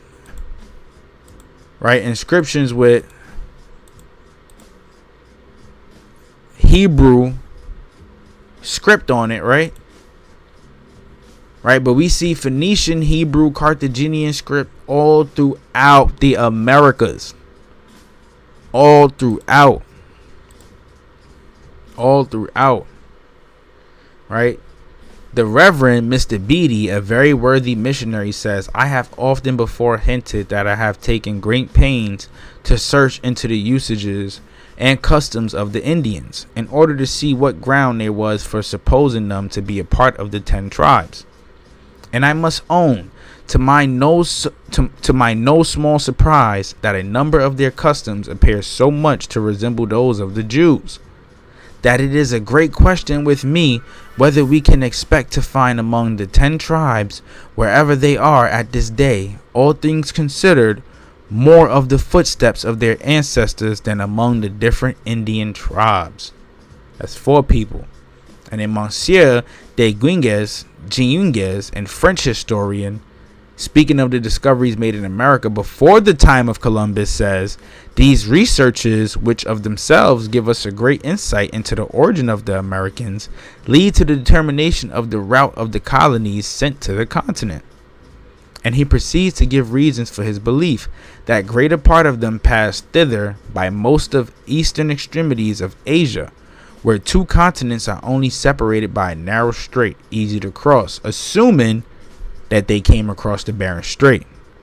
Now, this may not be entirely true, because this does not explain how you have copper-colored Aborigines in South America. Their migration patterns got them coming from Southeast Asia, passing through the Polynesian Islands. Right? It just doesn't make sense to me. They give this theory and say that the tribes traveled south to Mexico, then back up north. That doesn't make any sense. They've been here in America. They've been here. Right? They've been here. Beltrami, in his discovery of the sources of the Mississippi, after a full interesting account of the Indians, says different authors have brought them hither from all parts of the world. I was not first induced to join with those who derived them from Hebrews. It seemed impossible for me to doubt that by doing so, I should be building on an impregnable foundation. He then proceeds to prove their Asiatic origin by many interesting facts. The late Earl of Crawford and Lindsay published his travels in America in 1801. It is curious and pleasing, says he, in reading the travels of those who have been among these people, to find how their customs comport with the laws of Moses. Followers of Moses, the feathered serpent. Quetzalcoatl. Check this out. And after describing at length their religious rites and ceremonies, his lordship emphatically observes, it is a sound truth that the Indians are descended from 10 tribes. And time and investigation will more and more enforce its acknowledgement. They are saying that over time, this will only become more of a fact and less of an opinion, due to the new findings and archaeological evidence. Right? It is, however, in Mexico and Peru that we must look for the most enlightened and the most wealthy of the Indian race. On the representations of Montesini, who traveled in South America, the learned Rabbi Mensa ben Israel, and as I have said before, wrote his famous work La Esperanza de Israel, which he published in Amsterdam in 1650, endeavoring with great zeal to prove that the Indians in North and South America were the descendants of the missing tribes. And Cromwell, whom the work was dedicated, was greatly interested in the evidence produced on that occasion. What does it say? Montesini, however you pronounce his name, traveling through the province of Queef. Where's Queef? Or Keef? It's Keef. Where's Keef?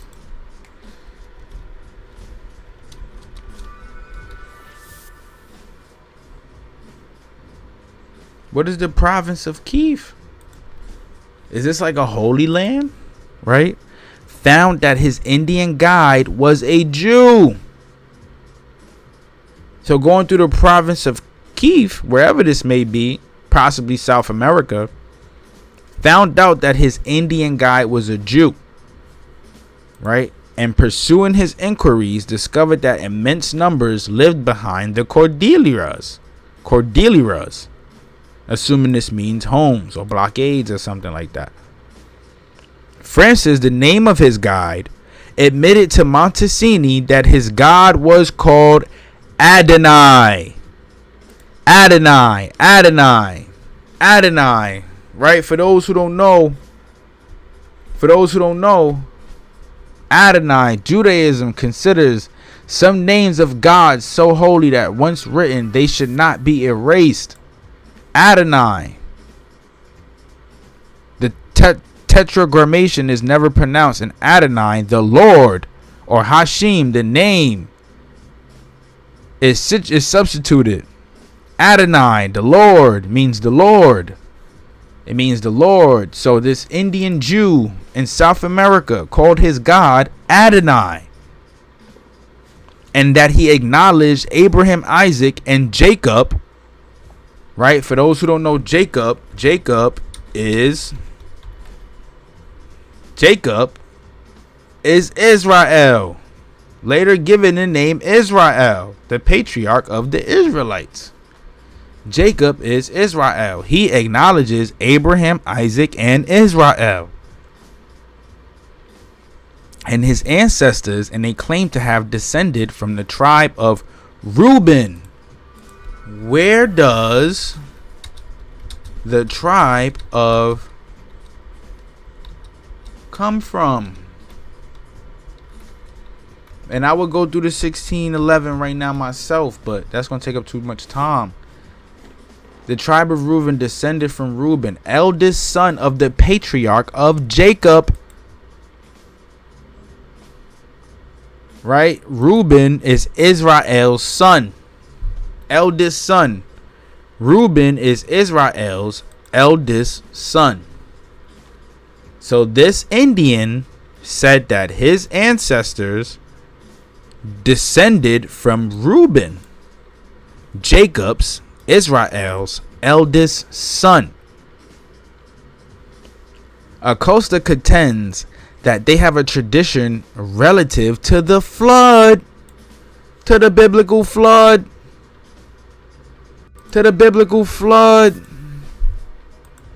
Right, let's try to make some more connections, man. Let's get extra crafty with it, man.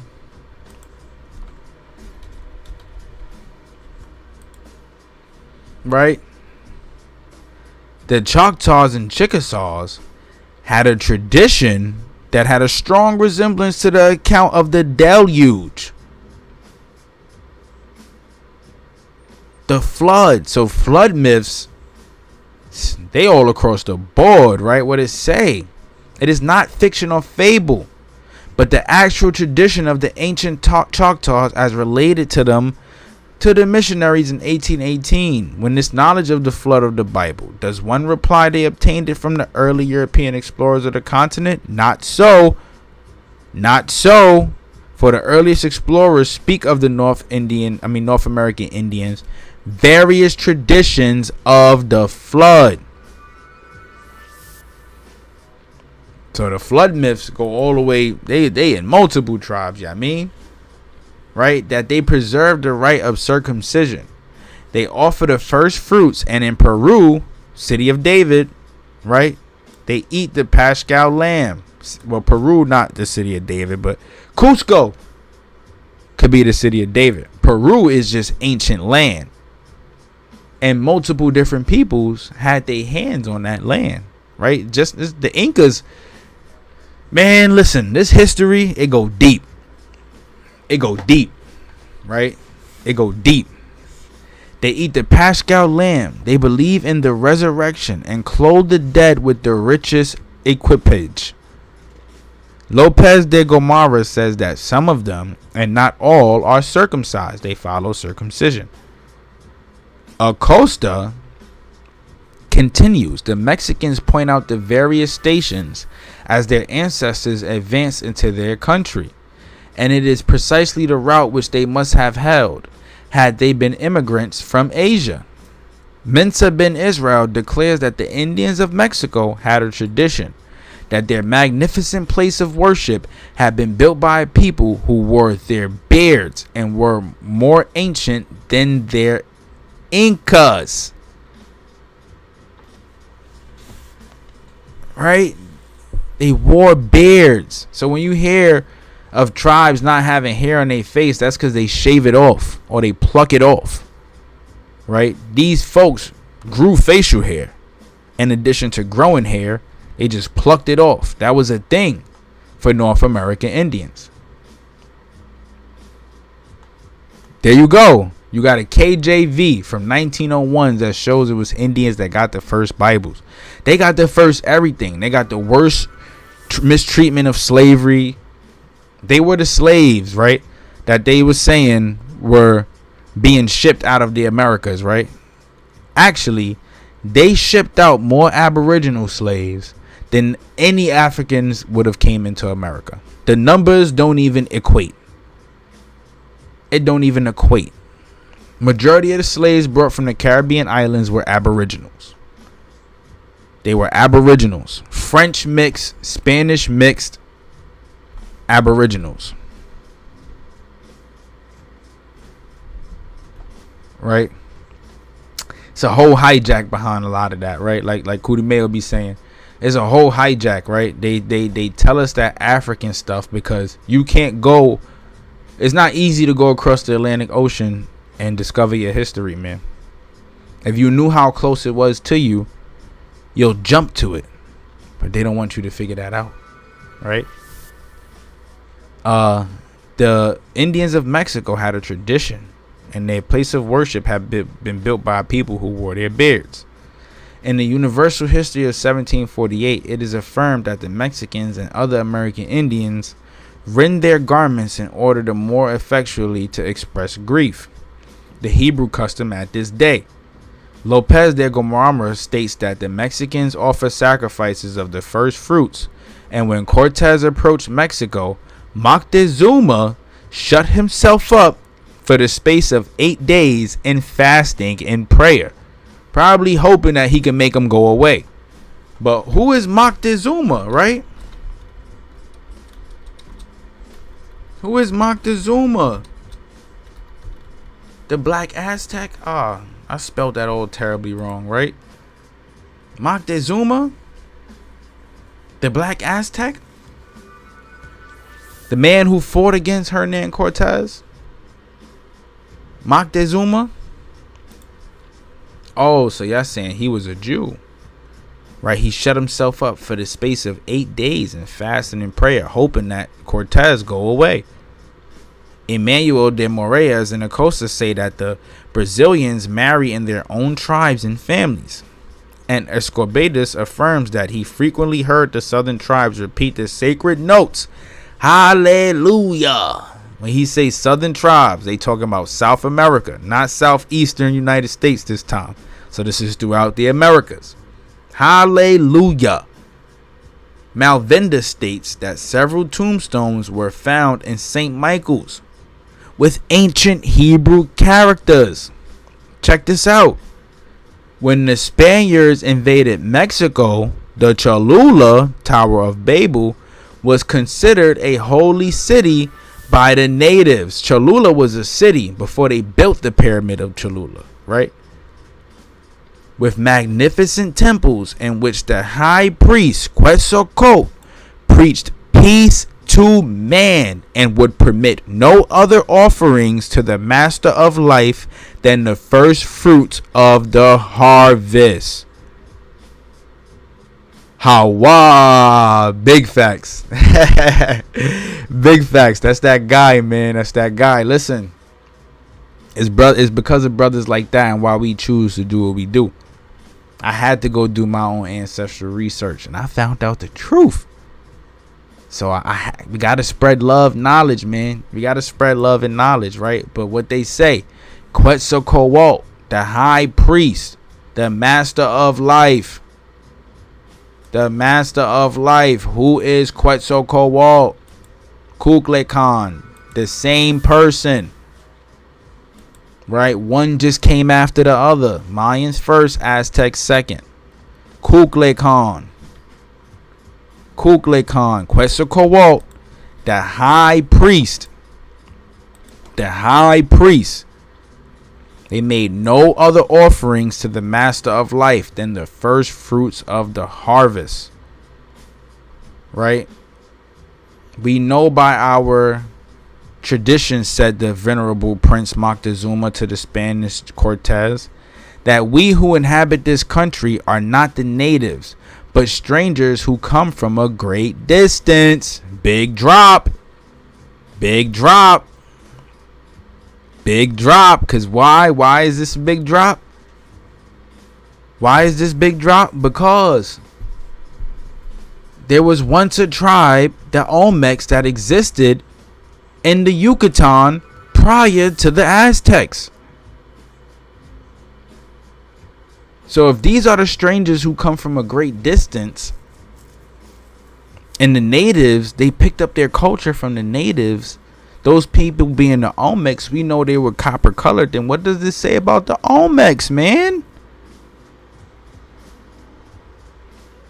Come on, man. What it say? What it say? Don Alonso Iracela in the History of Chile says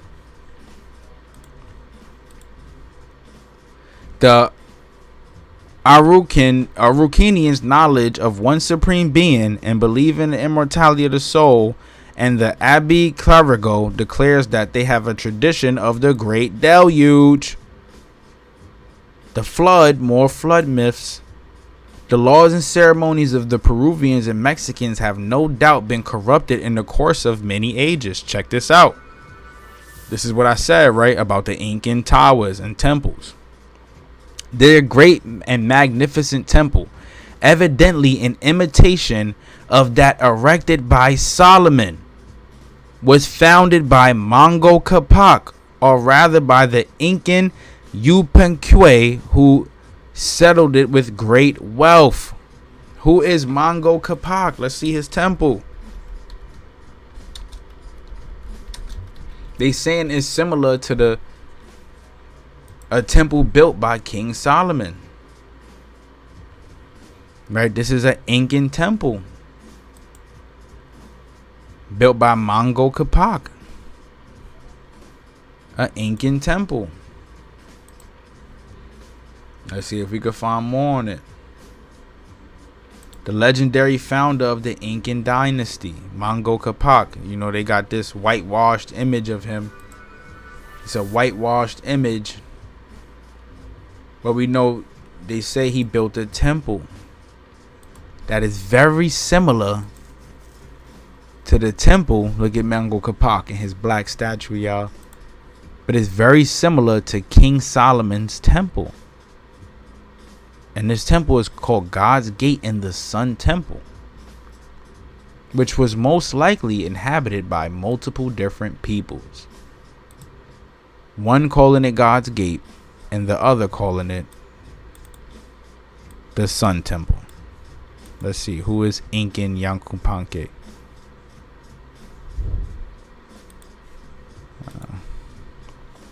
But yeah, so they saying that a temple erected by King Solomon looks just like a temple founded by Manco Capac. They don't have this nowhere else in the world.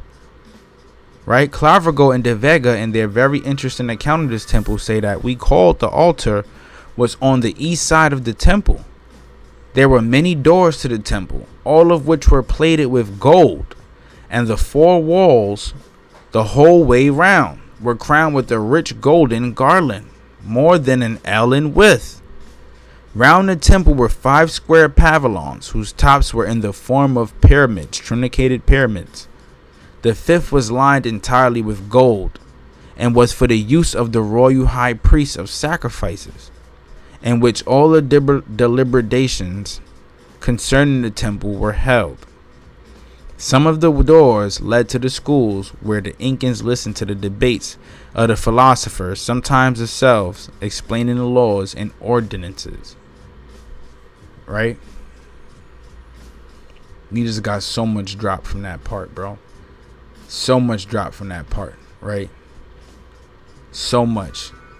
I told y'all, pay attention to the Quetzalcoatl part. The high priest Quetzalcoatl preached peace to man and would permit no other offerings to the master of life. The Fabusa, the medicine men, the priests. I appreciate you. I appreciate you, love. Tap in. Follow on Instagram. Copper Color King. We got to lock in. We got to lock in. We got to lock in. Follow on Instagram. Copper Color King. COPPER COLOREDKING. We got to lock in. We got to have a nice conversation. See where we're going to take this interview. Right? But yeah, man. so many different connections to our ancestors, right? To the lost tribes. To the lost tribes. We see Quetzalcoatl was a medicine man.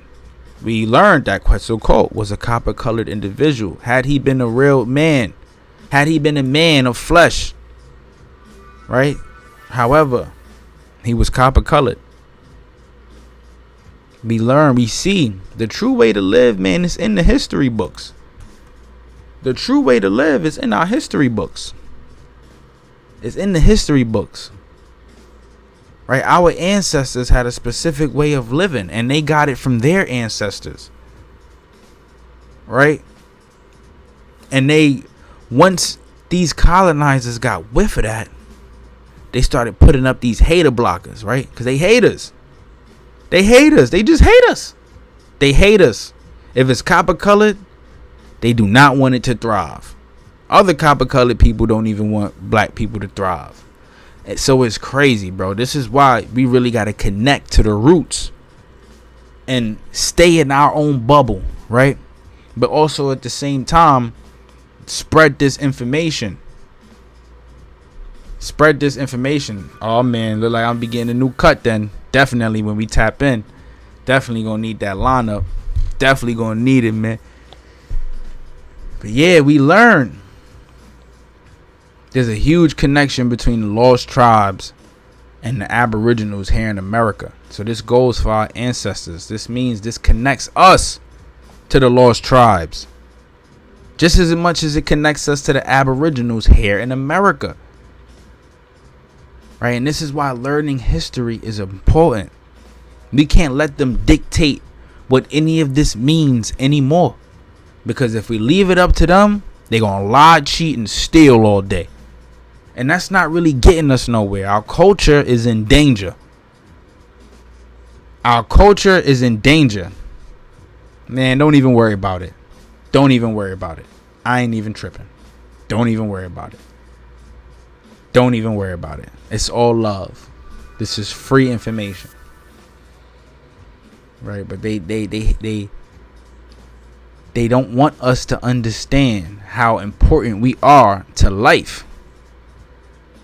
How strong we are. How connected we are to the Most High. How if we have faith, we will never lose. You will never lose. Value life and not the commodities that come with it. Strengthen yourself so that you can keep yourself strong to obtain these commodities. And once you obtain the commodities, give back to the Most High. Sacrifice your piece of the lamb. Because without him, waking up ain't even possible. Breathing ain't even possible. I'll be lying if I said I didn't give my life to the Most High. Going through everything that I've been through in my life, I'll be damned. That is the man, the myth, and the legend. And learning about this history just connects me so much more to it, man. So I appreciate y'all for tuning in. This one was 2 hours long. I ain't want to go for this long. I'm going to be honest, y'all. But listen, this is the cost of spreading information. Now I got to be to work in the morning. I appreciate y'all. Much love. It's Big Chief business. I'm going to teach y'all a new word, right? I'm going to teach y'all a new word. This is how you say Big Chief business and Muskogee. This is how you say Big Chief business and Muskogee. Rocco Kate. That's Big Chief. Rocco Kate. Rakko Kate. Cate. Nakoshvi. Nakoshvi. Rocco Kate Nakoshvi. Yeah, man. We got to pack these culture vultures up, man. We got to pack them up. Pack them up. Put them in a duffel bag. Light the duffel bag on fire and throw it off the 21st floor. Facts. Into the ocean. I mean, that don't make no sense. Why light it on fire, right? Shalom, my brother. We still gonna light it on fire and throw it off the ocean. And throw it off the 55th floor and let it fall into the ocean. We can't let them steal from us no more. No more hijack. No more hijack, man. Like I said, I love y'all. Like, comment, and subscribe. Thank you for tuning in. Thank you for tapping in. We got another one dropping on Friday and another banger coming out on Saturday, man. So like, comment, and subscribe. Follow on all platforms. Love y'all. Let's get it.